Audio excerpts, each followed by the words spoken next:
सखियों के साथ मेरी किशोरी मैया जब वाटिका में आई, अष्ट सखियां सुशोभित है। सभी सखियां किशोरी मैया के साथ हैं, पर एक सखी ने विचारा जब तक वैदेही सरोवर स्नान करेंगी, गौरी माँ के पूजन करेंगी, चलो मैं थोड़ा सा बगीचे में घूम के आती हूँ। भक्ति के अगर साथ आप लगे हैं तो घूमते घूमते भी भगवान मिल जाता है, और अगर भक्ति का साथ नहीं है तो ढूंढते ढूंढते भी भगवान नहीं मिलता है। यहाँ ये भगवान को ढूंढने थोड़ी ना गई थी, तो घूमने गई थी। गई रही देखन फुलवारी, वो तो फुलवारी देखने गई थी।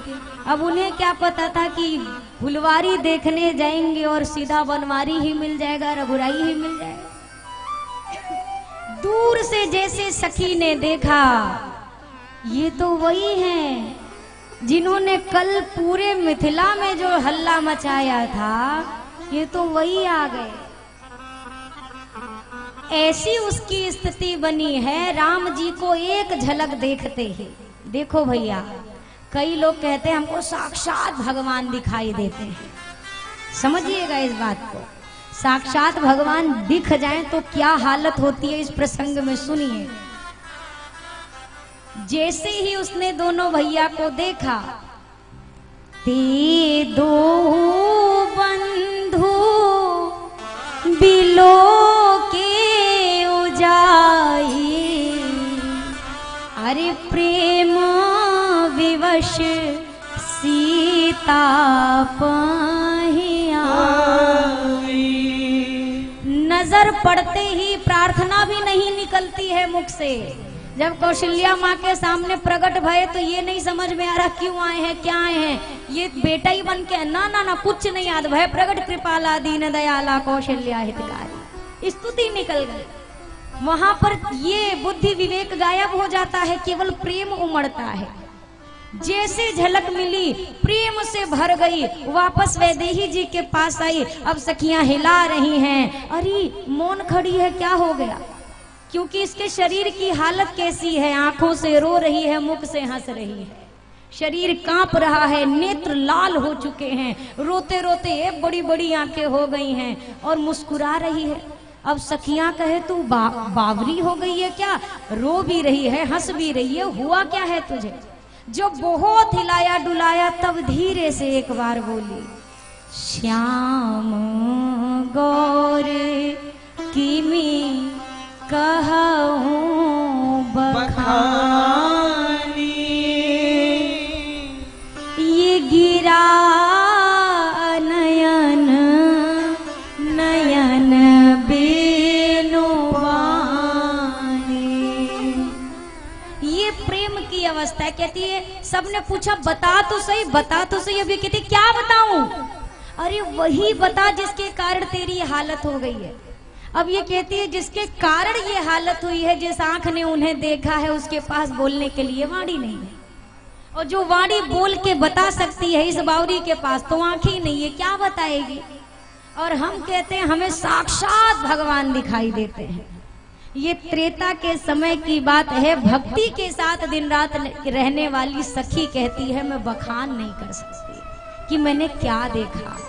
और हम कहते हैं 4 दिन राम राम जप लिया, हम कहते हैं साक्षात हमको तो भगवान, बजरंगबली, माता रानी सब दिखाई देते हैं।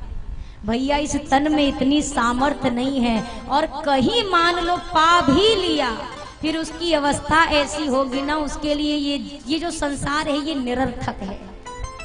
हमारे गुरुदेव भगवान, जिनकी कृपा छत्र छाया में आपके मध्य कुछ कह पा रही हूँ, गुरुदेव भगवान से कुछ नहीं। एक बार किसी ने बस इतना कहा, सरकार प्रेम किसे कहते हैं? एक प्रश्न, प्रेम किसे कहते हैं और सरकार की क्या स्थिति? उत्तर नहीं दिया, बस कह रहे हैं प्रेम। फिर थोड़ा आंखों से आंसू चलने लगा, प्रेम शब्द केवल सुन के। फिर कहते हैं प्रेम, फिर कहते हैं प्रेम, और रोते रोते सरकार मूर्छित हो गए, पर बता ही नहीं सके कि प्रेम क्या है। जैसे हमारे श्री बक्सर वाले मामा जी किशोरी जी को अपनी बहन मानते थे ना, हमारे सदगुरुदेव भगवान भी किशोरी जी को अपनी बहन ही मानते थे। और मामा जी में और गुरुदेव भगवान में बहुत सुंदर संबंध था। क्यों? क्योंकि बक्सर वाले मामा जी किशोरी जी को जीजी मानते थे, और हमारे सरकार जो थे वो किशोरी जी को अपनी छोटी बहन मानते थे। तो दोनों में बहुत सुंदर भाव था। ये मैथिल रस के रसाचार्य हैं, इन्हीं से मैथिल रस हम जीवों तक पहुंचा है। ये सखी कहती है मैं बता नहीं सकती हूँ, मैं बस दिखा सकती हूँ। और सच्चा सद्गुरु यही करता है भैया। सच्चा सद्गुरु आपको चमत्कारों में नहीं फंसाता है, ये करना वो करना ऐसा करना, नहीं नहीं भैया, मैं कुछ नहीं कर सकता। जो मैंने देखा है, अगर मेरे रास्ते पर मेरे साथ चलोगे तो तुम्हें वो दिखा सकता हूं, बाकी कुछ नहीं मैं कर सकता। संत कभी ये नहीं कहते कि तुम कुछ ना करो बस हो जाएगा, नहीं, तुम्हें भैया कुछ तो इस मानव तन से करना पड़ेगा, कुछ तो करना पड़ेगा। हाँ बिल्कुल, तुम बिल्कुल निरर्थक हो जाओ, ऐसा हो जाए कि अब जीभ नहीं चल रही, आंख नहीं चल रहे, कान नहीं चल रहे, मुख नहीं चल रहे, तब तुम्हारा गुरुदेव बैठा है तुम्हारे उद्धार के लिए। पर जब तक श्वास है तन में तब तक तो तुम्हें कुछ तो करना ही पड़ेगा।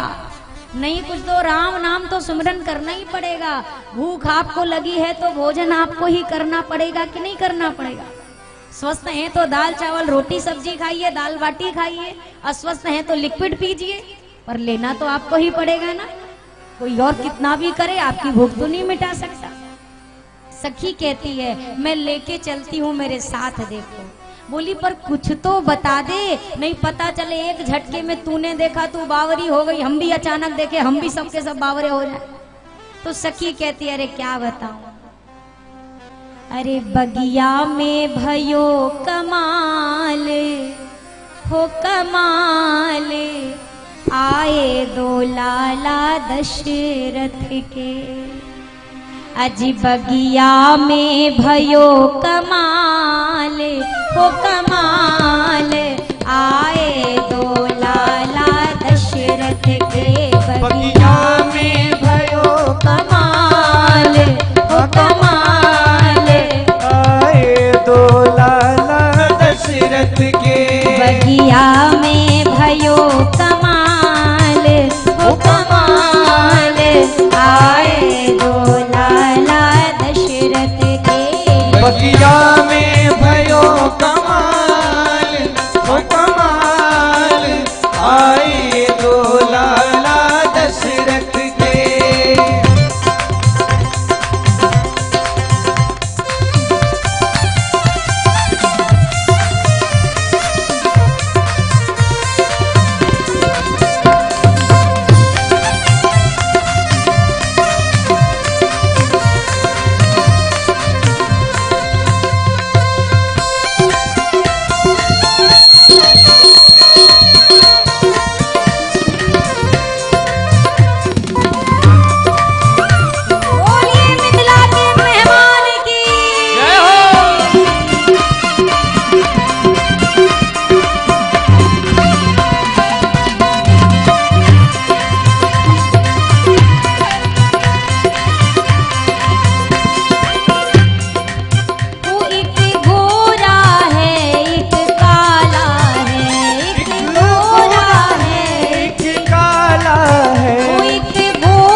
बाके रेशम जय हो। बाके रेशम जय हो। बाके रेशम जैसे बाल ओ बाल आए दो लाला दशरथ के बकरी सब जैसे बाल बाल आए दो लाला दशरथ के बगिया में भयो कमाल ओ कमाल आए दो लाला दशरथ के बगिया में भयो कमाल ओ कमाल आए दो लाला दशरथ के जो देखे वही निहाल ओ निहाल आए दो लाला दशरथ के जो देखे वही निहाल अनिहाल आए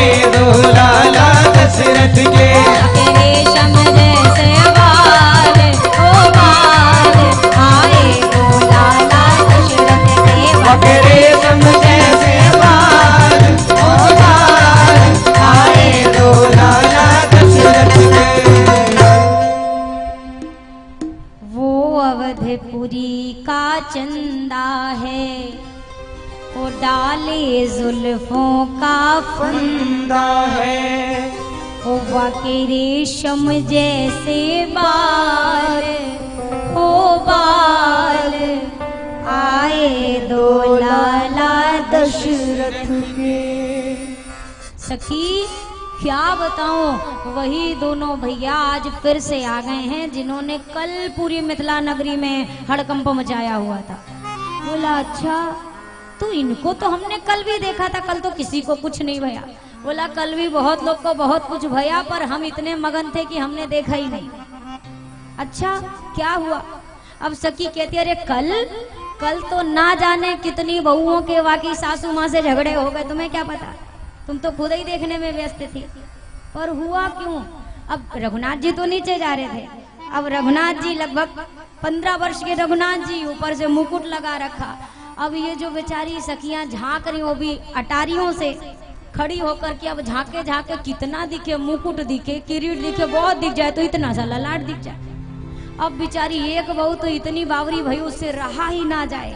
अब सोचे कि देख लूं उसका पल्ला कब सरक गया, वह को होश ही नहीं रहा। अब इतना घूंघट का पीछे चला गया, वो झांकती झांकती आधी लटक गई कमर तक। और ठाकुर जी को निहारे पर ठाकुर जी तो दिखे नहीं, सासू माँ दिख गई। सासू माँ आई, अरे निर्लज्जा क्या कर बेटी बता, नई बहू हो करके बता, ऐसी लटक लटक के इधर उधर झांक रही है, वो भी सर पे घूंघट भी ना है। बहुरिया ने कहा सासू माँ हाथ जोड़ के एक प्रार्थना करें, बुरा मत मानियो। क्या हुआ? बोला हमें लगता है सबसे ज्यादा कर्म आज अगर मिथिला में काऊ के फूटे हैं तो आप ही के फूटे हैं। क्यों? अरे आज फुर्सत किसको है कि कोई ये देखे कि हमारे सर पे पल्ला है कि नहीं है। तुम्हारे ही कर्म फूटे थे, दुनिया इनको देख रही थी, तुम अब भी हमको देख रही थी। तो तुम ये मत कहो सके कि कल कछु नहीं भया, कल तो काका भया, हमको पता ही नहीं है, हम तो खुद दर्शन में मगन थे। अरे पर आज जैसी स्थिति तो कल नहीं हुई। हाँ ये तो बात सही है, तो आज क्यों हो गई? बोला अब आज क्या बताएं, कल हमने इनको देखा था, आज उनने हमको देख लिया, चक्कर बस इतना बड़ा। अच्छा ये बात है। अरे बावरी, तो जब राम जी तो ये देख रहे थे तो तुम्हें घूंघट ले लेना था, घूंघट कर लेती तो कहाँ से राम जी तुम्हें देखते, ना वो देखते ना तू ऐसी बावरी होती। अब सखी कहती है तुम ही भर तो समझदार नहीं हो, हम भी तो थोड़े बहुत समझदार होंगे।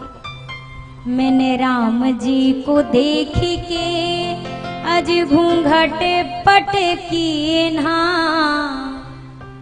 राम जी को देख के घूंघट पटकी ना। अरे वो 3 हाथ का घूंघट डाला था, पर हुआ क्या?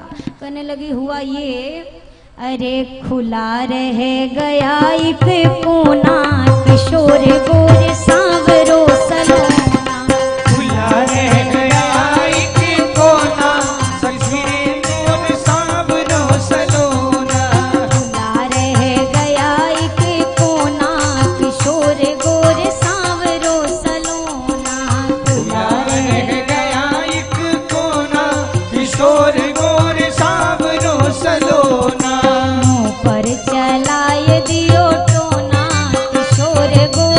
सांवरो सलोना। मोह चलाई दियो टोना, किशोर गोर सांवरो सलोना। सखी ने कहा हमने घूंघट तो खूब किया था, पर घूंघट करने के बाद भी, जैसे हम यहाँ देखते हैं ना कई सारी मैया होती हैं घूंघट करती है, पर जब ये राम जी के सामने आती है तो ऐसे इधर का पल्ला पकड़ के ऐसे दोनों हाथ से झांकती है। तो उसने कहा हमने भी घूंघट तो खूब करा था, पर क्या करें एक कोना खुला रह गया, वही कोना से उनने हमको देख लिया और बस हो गई ऐसी हालत। बोली अच्छा कोने से देखा, फिर क्या हुआ? सखी कहती है फिर अरे मृदु मुस्काए राम मोहे देखे, मृदु मुस्काए राम मोहे देखे।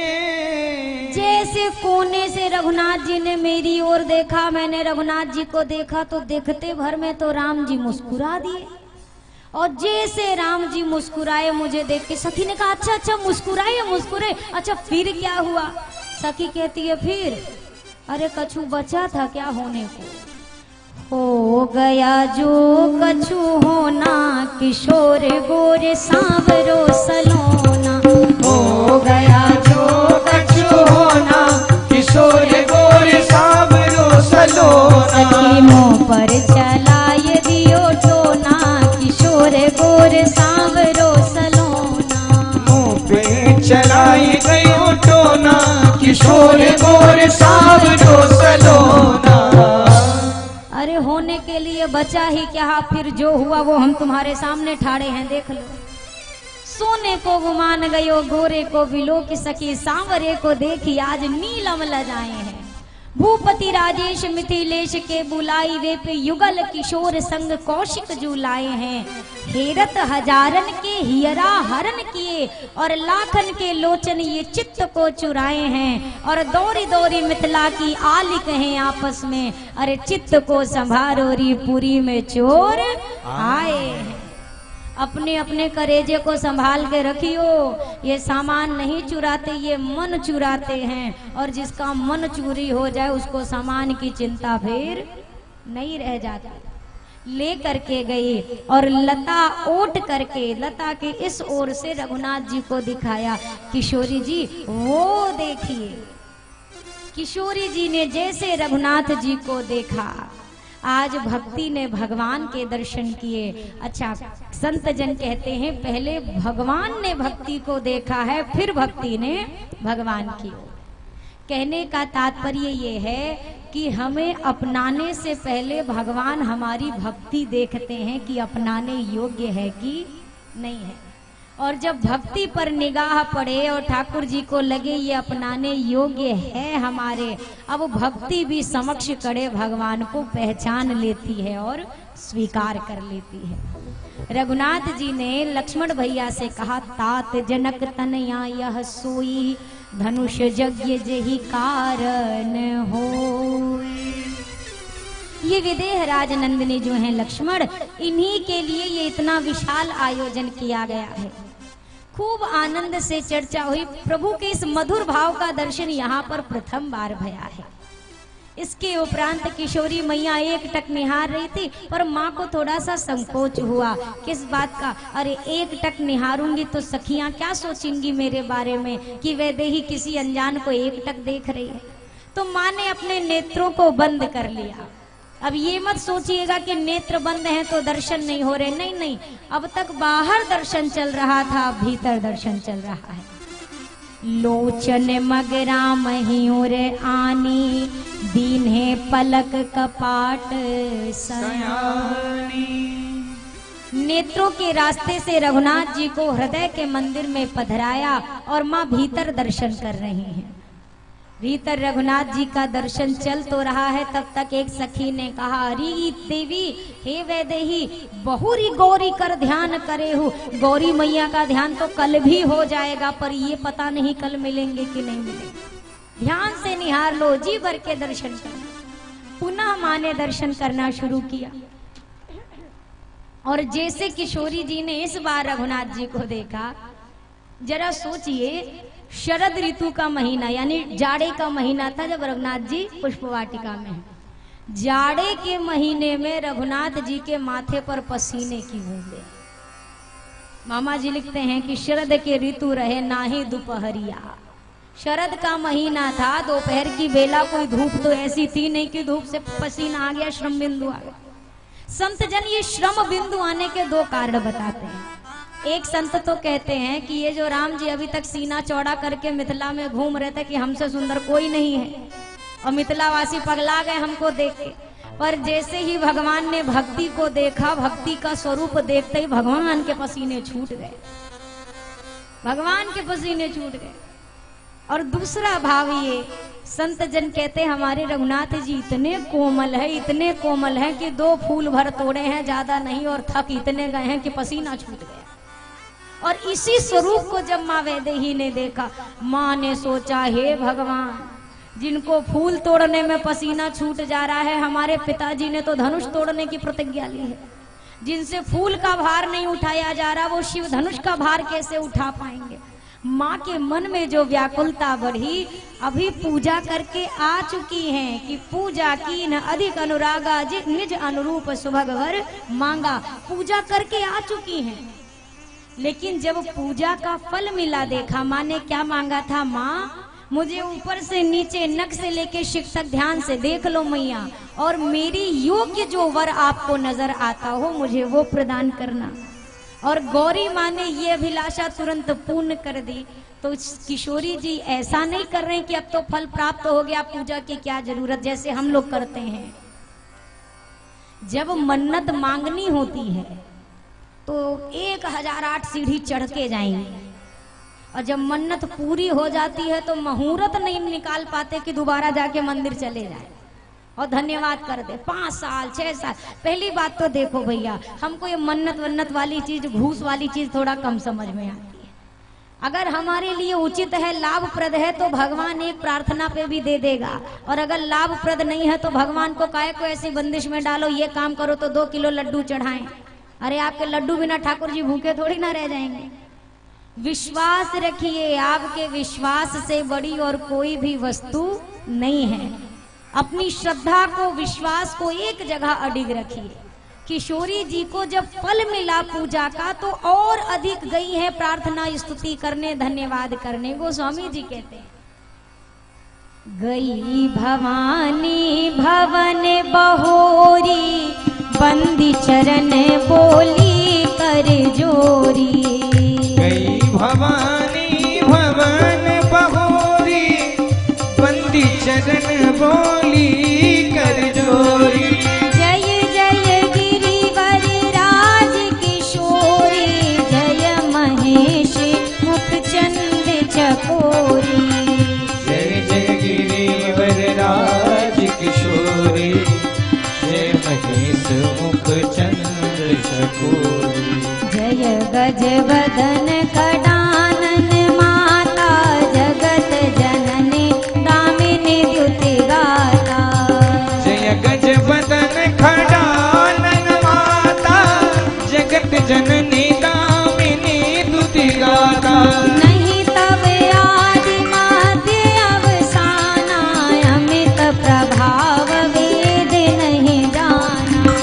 नहीं तब आदि मध्य अवसाना, अमित प्रभाव वेद नहीं जाना।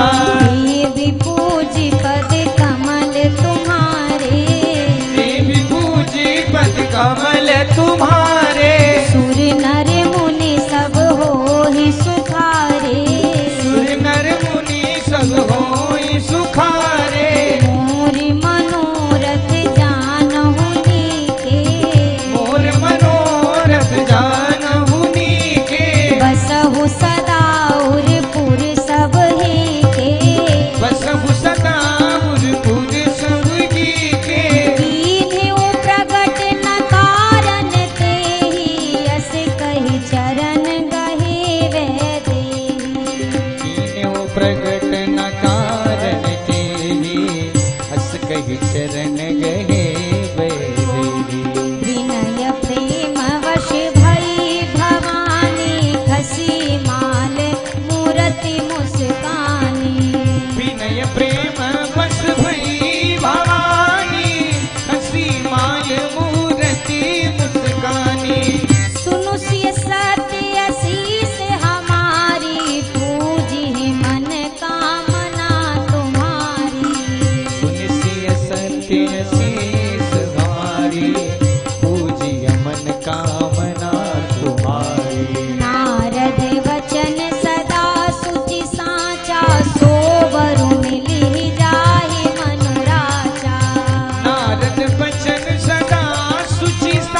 भवानी भवन बहोरी, बहोरी कहे तो दोबारा फिर से गई हैं और जा करके क्या कहती हैं, हे माँ आप राजा हिमाचल की पुत्री हैं, भगवान शंकर की अर्धांगिनी हैं, गणेश कार्तिकेय की अम्बा जो हैं, माँ आप सबके अंतरोर में विराजमान रहने वाली हैं, सबके मन की बात को जानती हैं, माँ आप मेरे भी अंतरोर में विराजमान रहती हो तो मेरे मन की बात को भी आप अवश्य जानती होंगी, इसीलिए हे मैया मैं आपसे अपने मन की बात को स्पष्ट कहूंगी नहीं, अगर आप मेरे मन की बात को पढ़ चुकी हैं तो कृपा करके उसे अब पूर्ण करिए।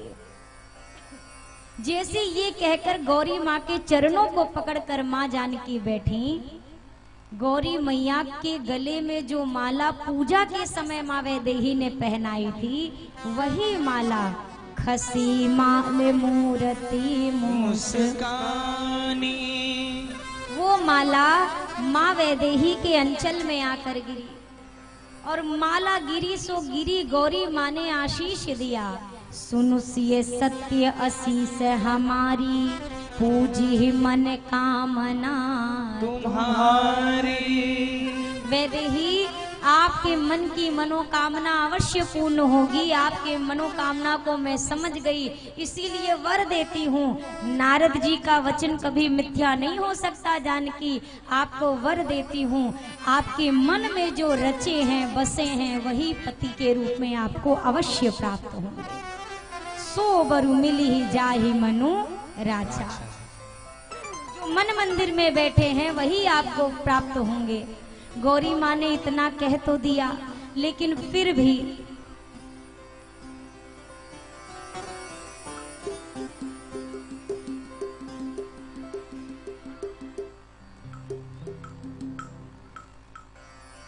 गौरी माँ ने अपितु संकेत रूप में कहा, किंतु फिर भी जानकी मैया ने कहा माँ जरा पूर्ण स्पष्ट करके बता दो, क्योंकि बगिया में तो दो दो सरकार थे, गोरे थे एक सांवले थे, क्या पता मेरे मन में सांवला हो आपको कहीं गोरा दिख जाए तो गड़बड़ हो जाए, तो स्पष्ट बताओ।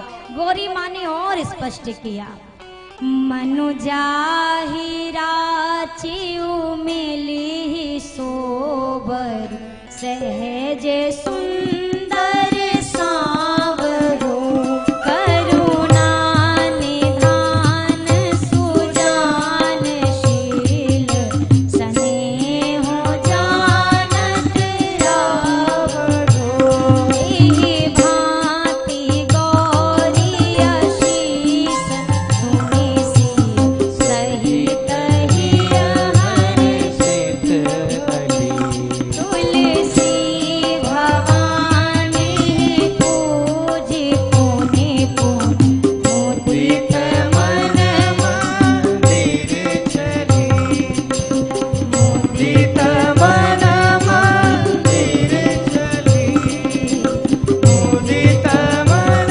मंदिर चली। जानी गौरी अनुकूल सियहि हर्ष न जाई कही, मंजुल मंगल मूल वाम अंग फरकन लगे।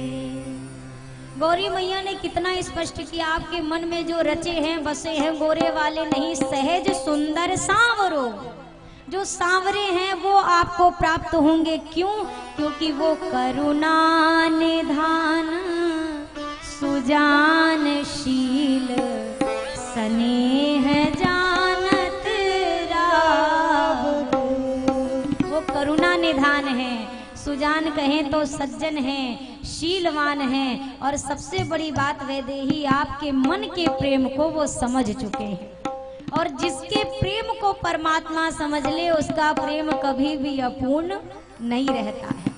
मैं नित्य प्रति कहती हूँ मेरे भैया, आपका भाव ही आपके भगवान को प्रकट करता है और दूसरी कोई वस्तु नहीं है, कोई वस्तु नहीं। धन्ना जी नाम के एक भक्त हुए, छोटे से थे धन्ना भगत जी, बाल्यावस्था।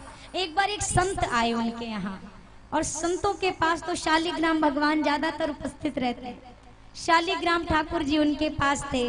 तो रोज क्या देखे धन्ना जी कि शालिग्राम भगवान को जल से नहलाए, दुग्ध से नहलाएं, दही से स्नान कराएं, बढ़िया त्रिपुंड ऊर्ध्वपुंड तिलक लगाएं, खूब इत्र लगा के सेवा करें।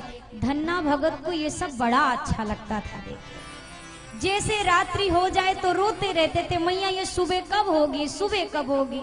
माँ कहे क्यों सुबह का क्या करना, अरे सुबह वो बाबा जी अपने ठाकुर जी को नहलाएंगे ना, मुझे देख के बड़ा अच्छा लगता है। सुबह उठते फिर धन्ना जी जाकर पहुंच जाते।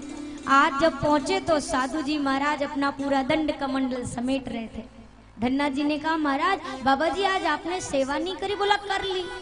बोला तू कहाँ जा रहे हो। बोला बेटा हम तो संत हैं, हम तो रमता जोगी है, बिल्कुल हम एक जगह रुकेंगे थोड़ी ना, तो मैं जा रहा हूँ। अब धन्ना जी रोने लगे। धन्ना जी ने कहा देखो महाराज तुम जाते हो तो चले जाओ, पर अपना भगवान हमें देते जाओ। मुझे आपके ठाकुर जी बड़े गोल मटोल से बड़े सुंदर लगते हैं। अब बताओ संत जिसके जीवन भर की पूंजी ही वो है, वो कैसे अपने जीवन भर की कमाई दे दे। अब वो भी बालक रो रहा है, खेलने की चीज थोड़ी ना है कि खिलौना हो तो थमा दे। इतना रोए धन्ना जी, इतना रोए कि आसपास के लोग आ गए। पूछा क्यों रो रहा है, तो माता पिता ने कहा क्या कहे बावरा हो गया, महाराज जी से कहता अपना भगवान दे दो। अब पड़ोसी भी सोचे खेल खिलौना खाने की चीज हो तो बाबा जी से दंडवत प्रणाम करके मांगो ले, अब बाबा जी से कैसे कहते भगवान दे जाओ। तो संत सोचे हे ठाकुर जी अब ये कैसे हट हो गया, अब मैं करूं तो क्या करूं। और लौट गए धन्ना जी जमीन पे, जाने नहीं दूंगा जब तक भगवान नहीं दूंगा। संत को एक युक्ति सूझी, बाहर गए और बाहर जाकर के एक शालिग्राम भगवान की आकृति का काला काला पत्थर था, उसी पत्थर में बढ़िया इत्र लगा दिया, फूल चढ़ा दिया। अच्छा जिस सिंहासन पे अपने ठाकुर जी को बिठाते थे ना, उसी सिंहासन पे वो पत्थर बिठा दिया और तिलक विलक सेम बिल्कुल वैसा ही लगाया जैसे अपने ठाकुर जी को लगाते थे। अपने ठाकुर जी को छोटे सिंहासन पे बिठाया और जो पत्थर भगवान थे उनको बड़े सिंहासन पे, और लेके आए धन्ना जी के पास। बोले बेटा देख मेरे पास ये दो ठाकुर जी हैं। अच्छा धन्ना जी की निगाह भी उन्हीं के ठाकुर जी पे गड़ी थी, यही चाहिए।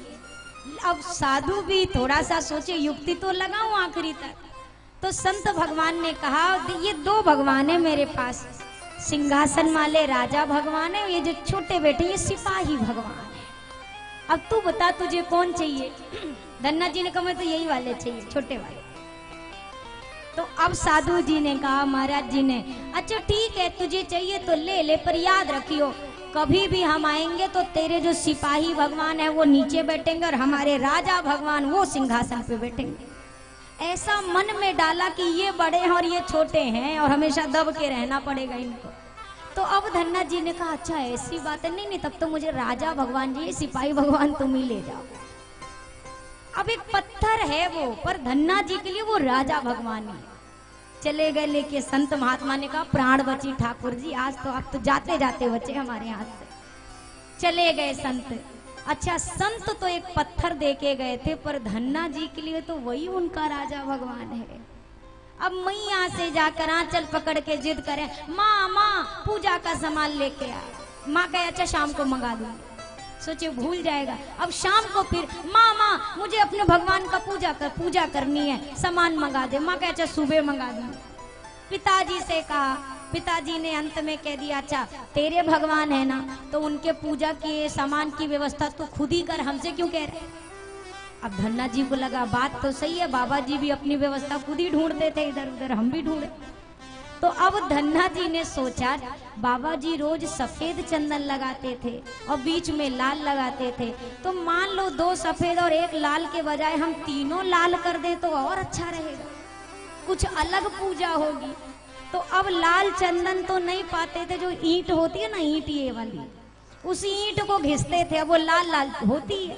ईंट को घिसे और वाई का चंदन बना के बढ़िया ठाकुर जी को मोटा मोटा तिलक लगा दे, उसी का तिलक। और जो मैया भोजन पाने को दे, बाजरे की रोटी दे, जो भी दे वही लेकर के आए और उनके सामने रख दे, कहें खाओ। अब ठाकुर जी अब प्रत्यक्ष थोड़ी ना पाते, वो तो भावदर्शी हैं, भाव से पा लेते। अब धन्ना जी कहे कि ये तो पा ही नहीं रहे, तो क्या करे धन्ना जी, एक दिन ने क्या किया धन्ना जी ने, ठाकुर जी विराजमान थे और ठाकुर जी की तरफ जैसे वो शेषनाग पे भगवान विष्णु लेटते हैं ना, ऐसे उनकी तरफ पीठ करी और इधर मुंह करके ऐसे करके लेट गए। उनकी तरफ पीठ और इस तरफ मुंह, बोले अब मैंने मुंह घुमा लिया, अब अच्छे से खा लो।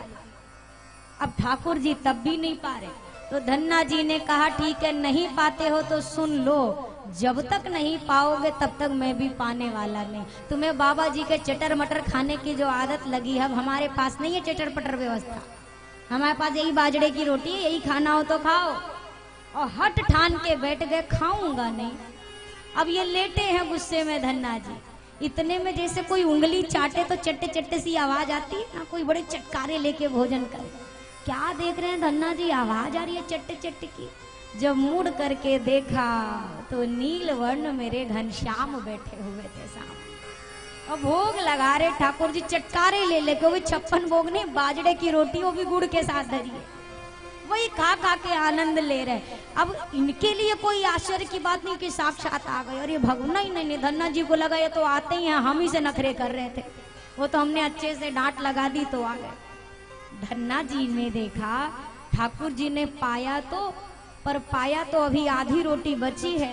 ठाकुर जी से धन्ना जी ने कहा सुनो, हम भोजन छोड़ते हैं तो हमारी माँ हमें मारती बहुत है, पर हम बाबा जी से पूछ नहीं पाए कि आपके साथ ये सब हम कर सकते हैं कि नहीं कर सकते, इसीलिए करूंगा नहीं, चुपचाप सारा खत्म कर दो भोजन।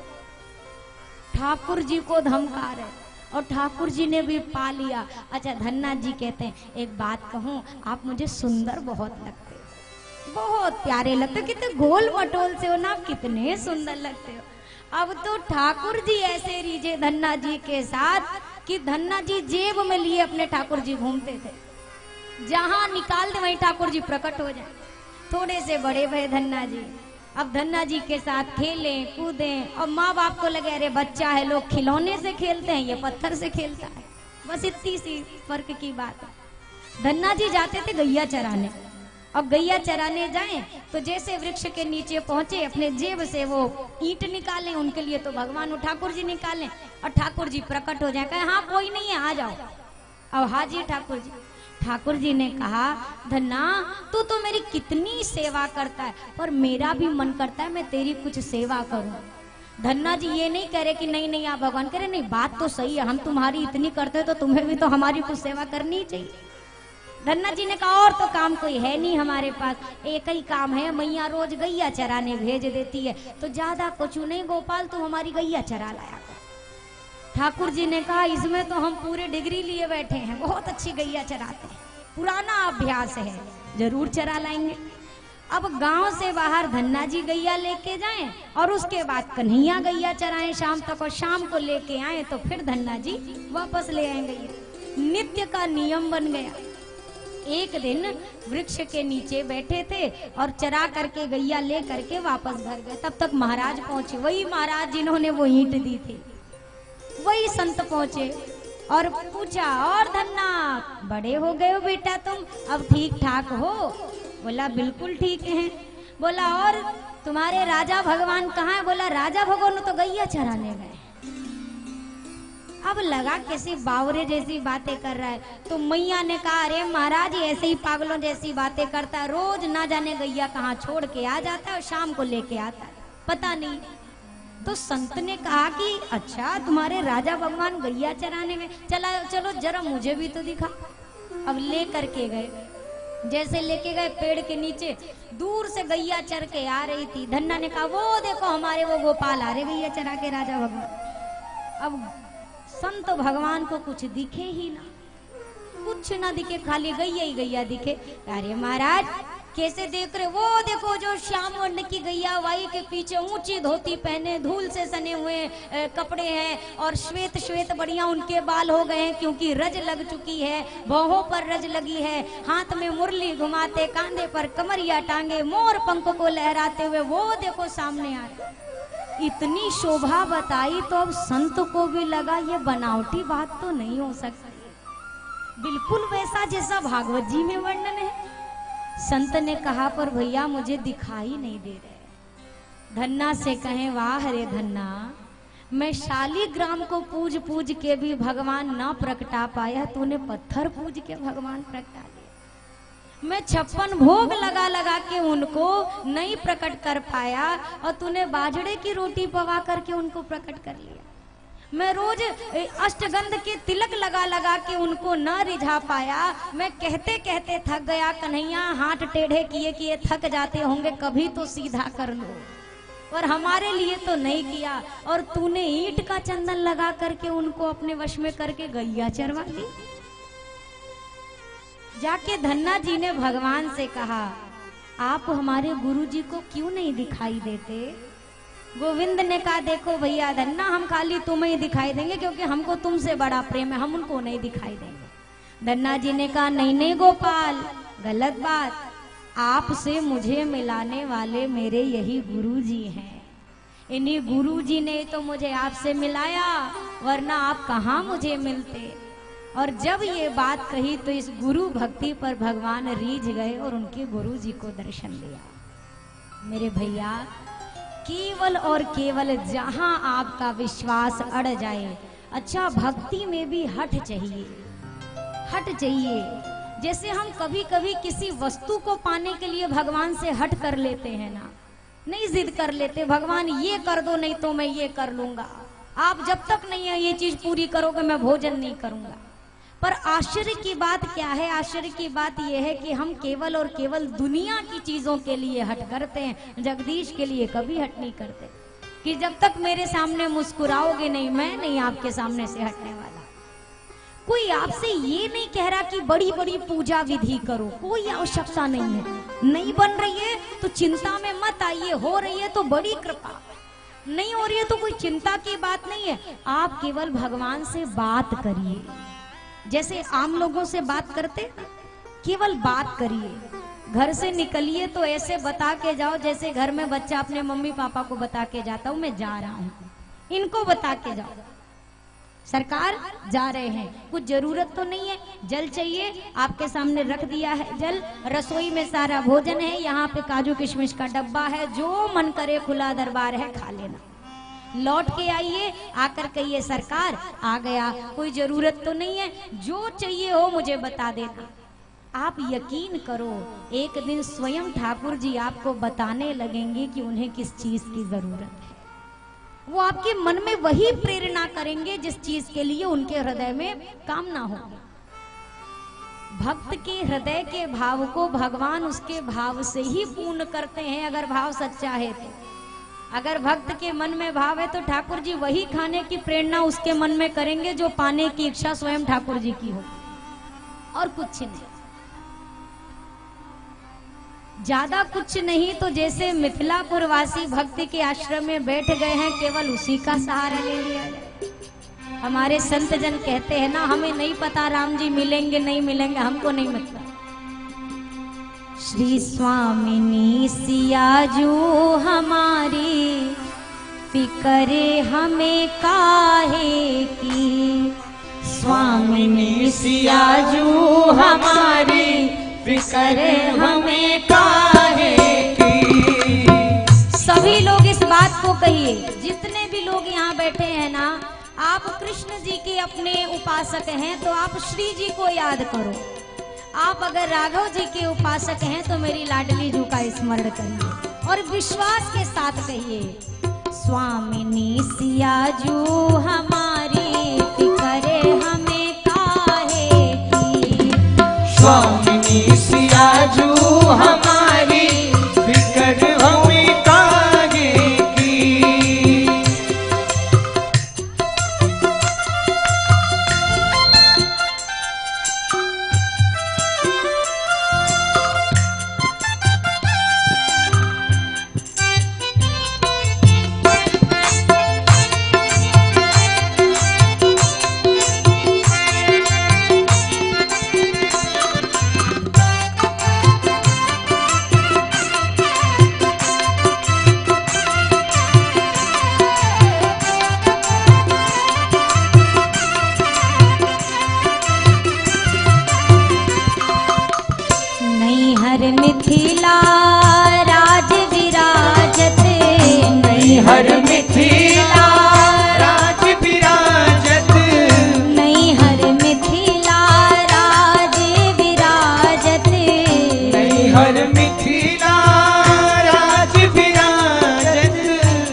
ससुर महीपति दशरथ, जिनके ससुर महीपति दशरथ, जिनके ससुर महीपति दशरथ, जिनके ससुर महीपति दशरथ, स्वामी हैं अवध बिहारी फिकर हमें काहे की, स्वामिनी है अवध बिहारी फिकर हमें काहे की, स्वामिनी सियाजू हमारी फिकर हमें काहे की, स्वामिनी सियाजू हमारी फिकर हमें काहे की।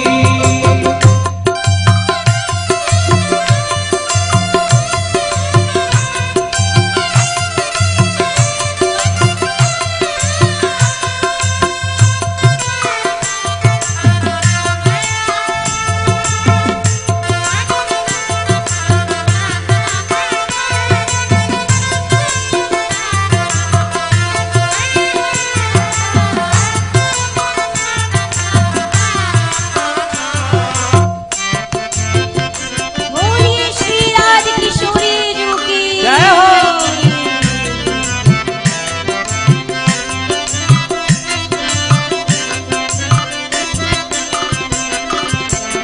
देवर भरत लखन रिपुसूदन, देवर भरत लखन रिपुसूदन, देवर भरत लखन रिपुसूदन, देवर भरत लखन रिपुसूदन, हनुमत है चरण पुजारी फिकर हमें काहे की, हनुमत है चरण पुजारी फिकर हमें काहे की, स्वामिनी सियाजू हमारी फिकर हमें काहे की, स्वामिनी सियाजू हमारी फिकर हमें काहे की।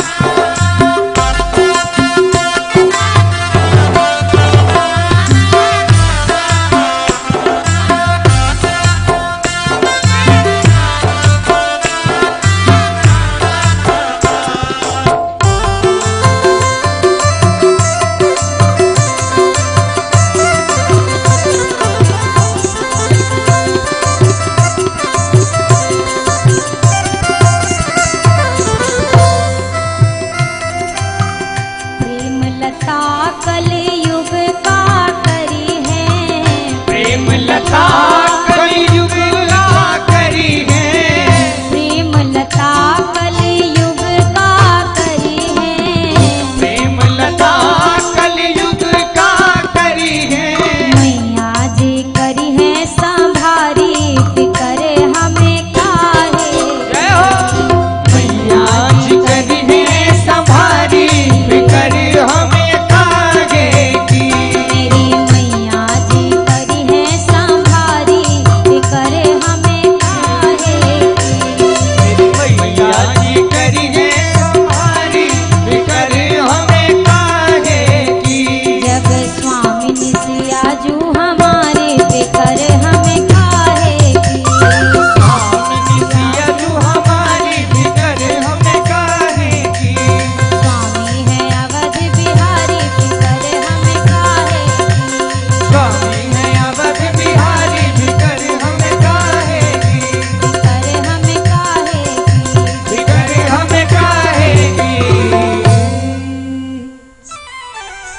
जिनके ससुर महीपति दशरथ, हमारी किशोरी जी कौन है ऐसा वैसा मत समझना। जैसा कि आप लोग सर्व विदित है बात कि हमारे बक्सर वाले मामा जी का जो साकेत धाम वास हुआ था वो एक सड़क दुर्घटना के अंतर्गत हुआ था।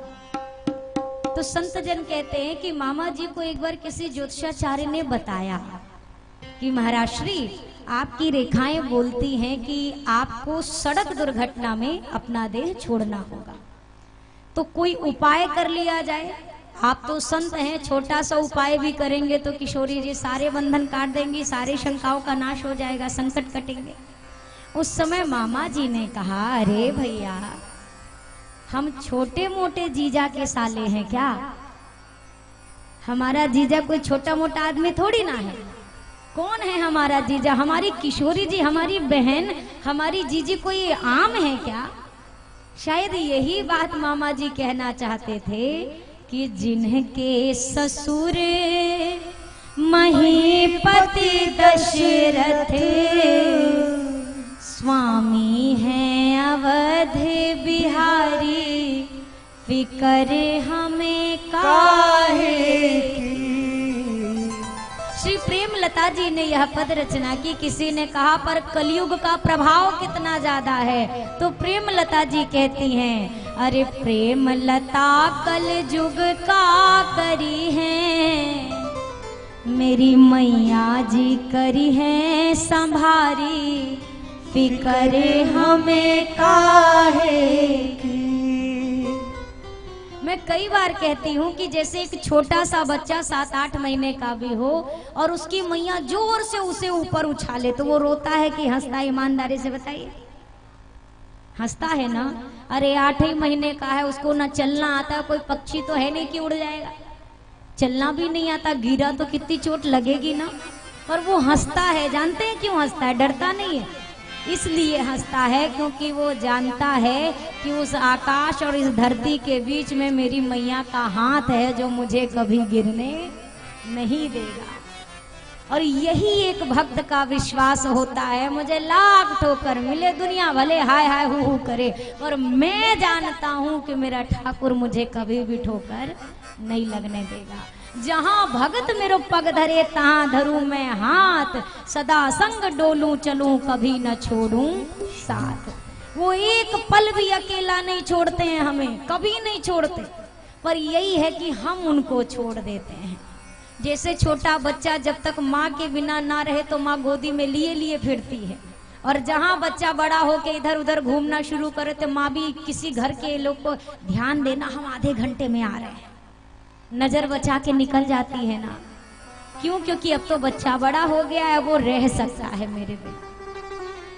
किशोरी जी के भाव को गौरी मैया ने पूर्ण किया, और जैसे गौरी माँ का आशीष मिला, हमारे संतों ने कहा भैया हमारे मानस जी के ये जो दोहे हैं यही दुर्गा सप्तशती है मानस जी का।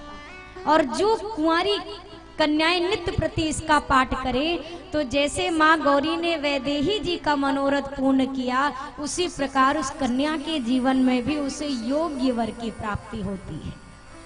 आगे मेरी किशोरी जी महल में लौटी हैं और रघुनाथ जी मेरे गुरुदेव के पास लौटे।